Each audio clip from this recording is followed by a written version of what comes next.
Salam jumpa, salam sehat, sukacita bisa melayani saudara. Ini seri yang keempat dalam topik pelayanan kasih.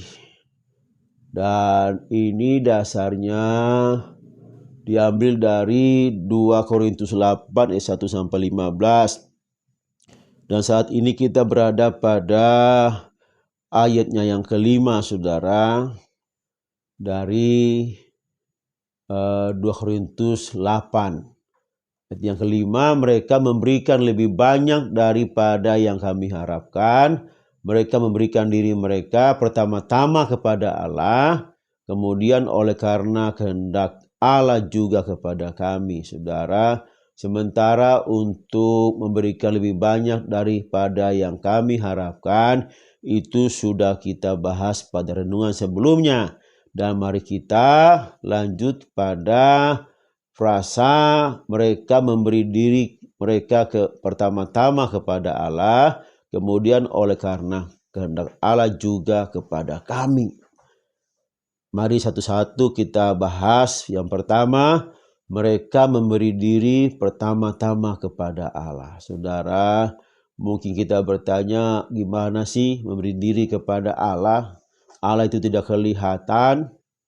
Ya, Allah itu suci kudus, bagaimana kita bisa berjumpa dengan Dia lalu memberi diri untuk kepada Allah, saudara.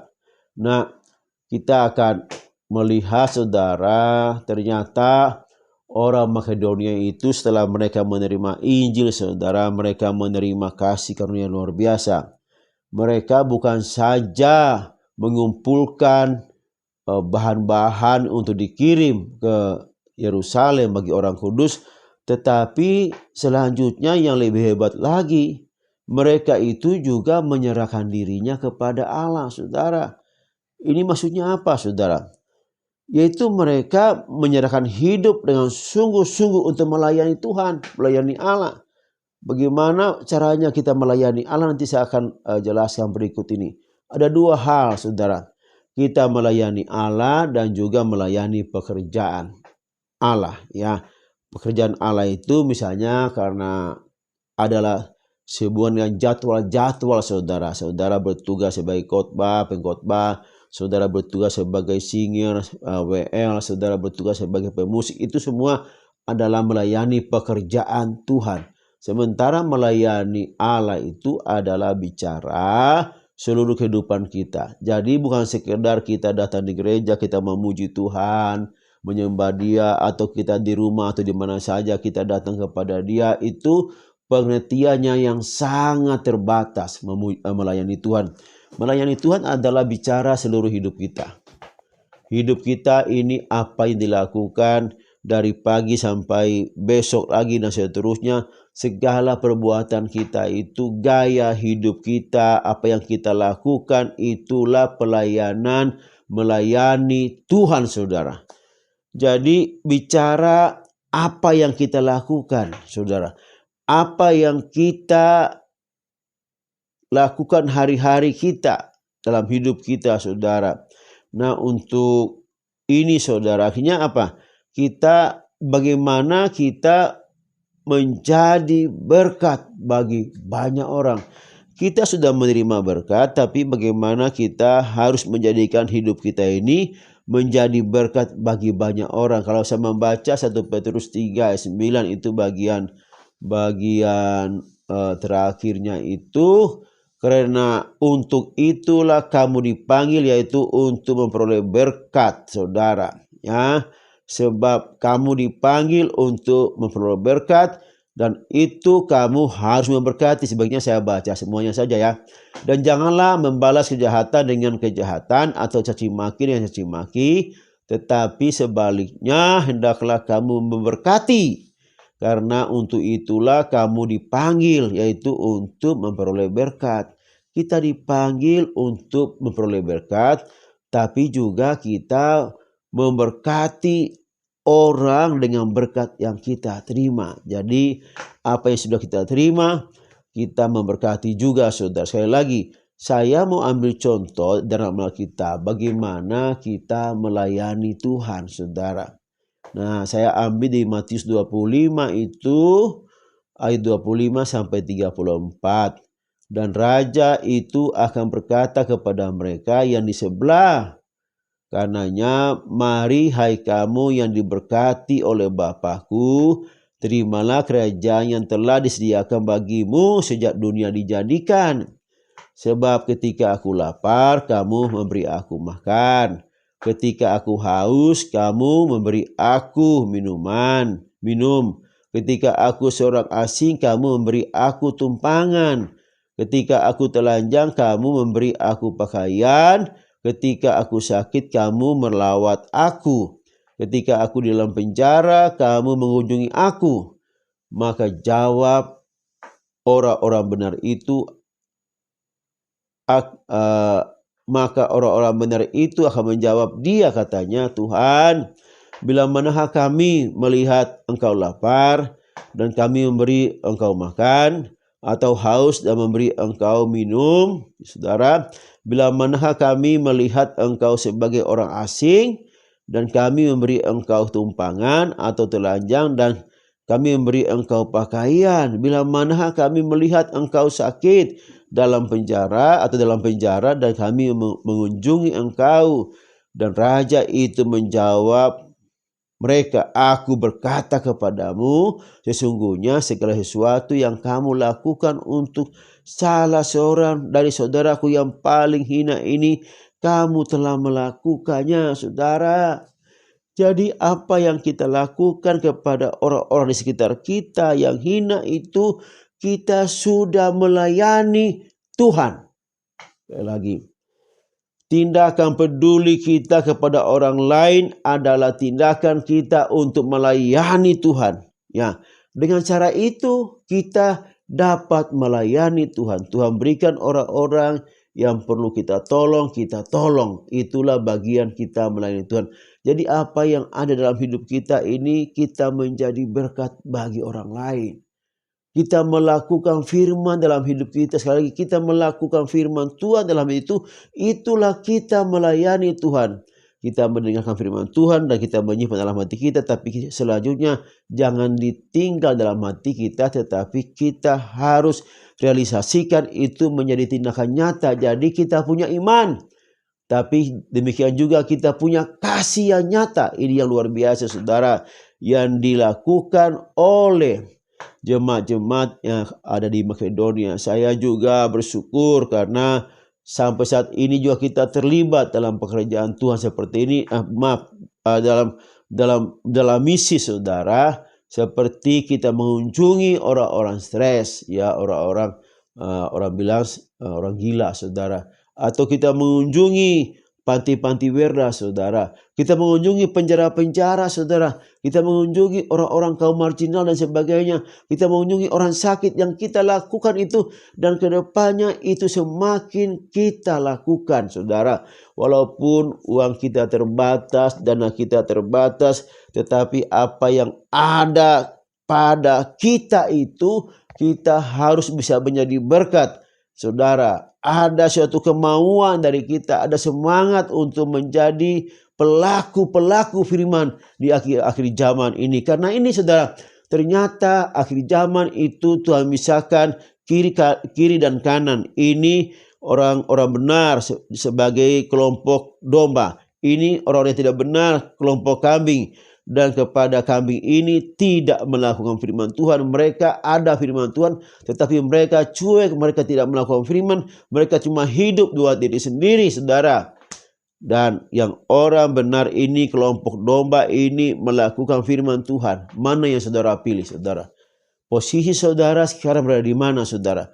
Saya sangat prihatin dan miris kalau gereja hanya beribadah hari Minggu tetapi tidak melakukan pekerjaan misi.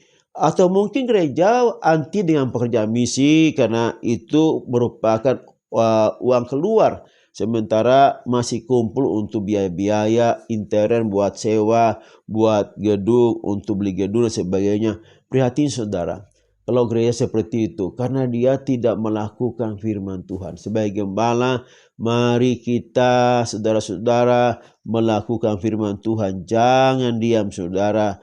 Karena bagi orang yang melakukan firman Tuhan, Tuhan siapkan kerajaan yang sudah ada sebelumnya. Dunia dijadikan, sudah disiapkan.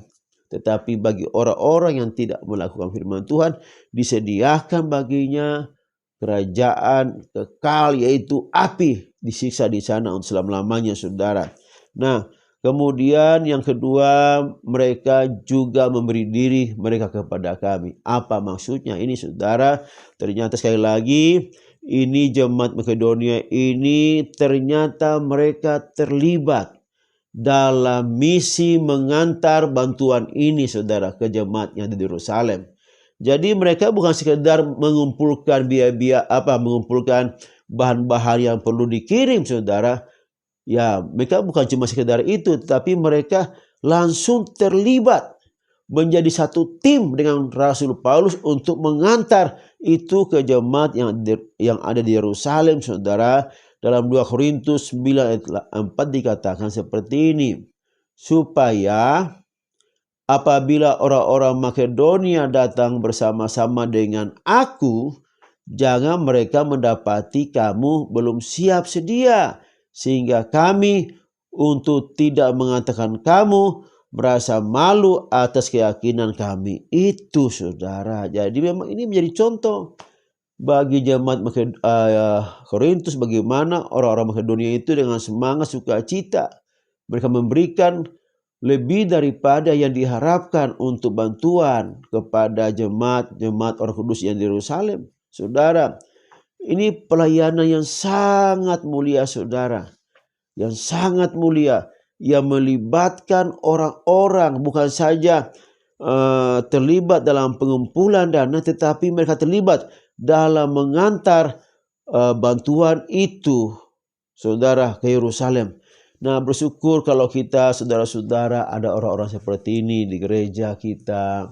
Mereka bukan saja mengumpulkan kolekte untuk bantuan, tetapi ternyata mereka juga pergi bersama-sama untuk bisa membagi bantuan itu kepada orang-orang yang ada di penjara, orang-orang yang ada di Mantiwerda, orang-orang yang ada di kaum marginal, di bawah jembatan dan sebagainya, orang-orang yang terpinggirkan. Mereka membawa, saudara. Bersyukur kalau kita punya jemaah seperti itu, dan memang ada dan sudah melibatkan diri dalam pekerjaan seperti itu. Kita berada pada firman Tuhan, kita berjalan sesuai dengan firman Tuhan, saudara. Dan kedepannya sekali lagi kita akan lebih lagi, saudara, melakukan apa yang menjadi kehendak Tuhan dalam hidup kita.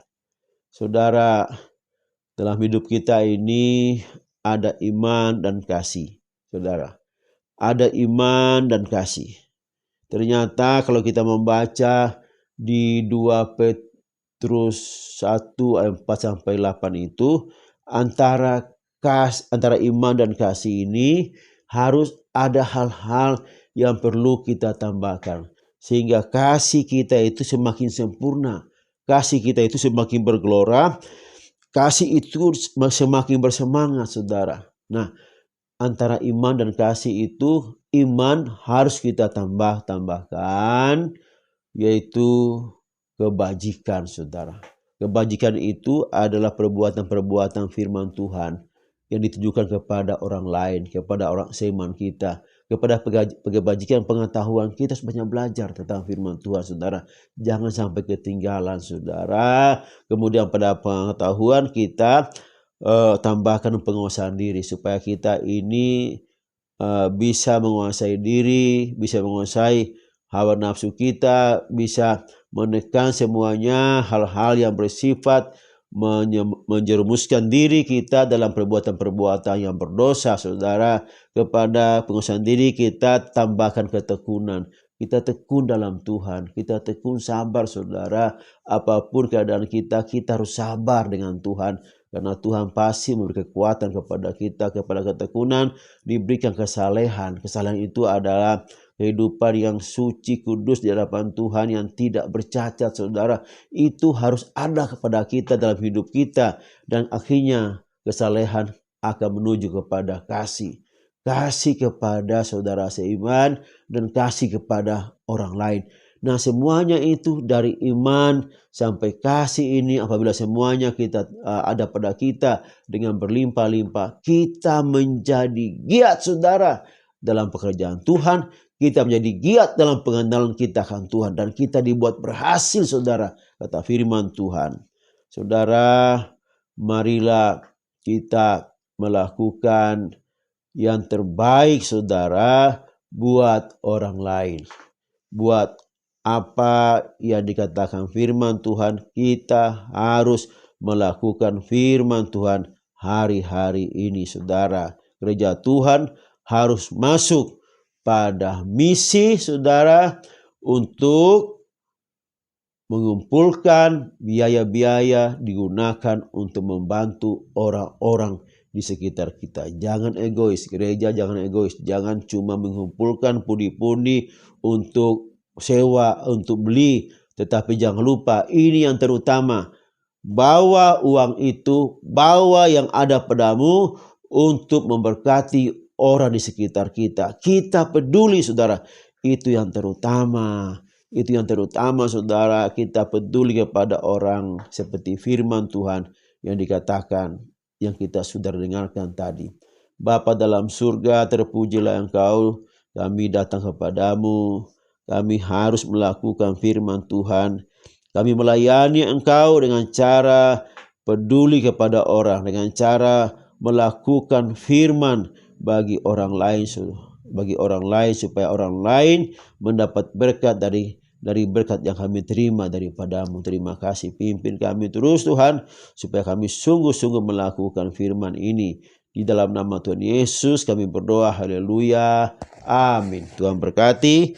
Nanti kita akan masuk pada seri yang kelima, haleluya, dari topik pelayanan kasih.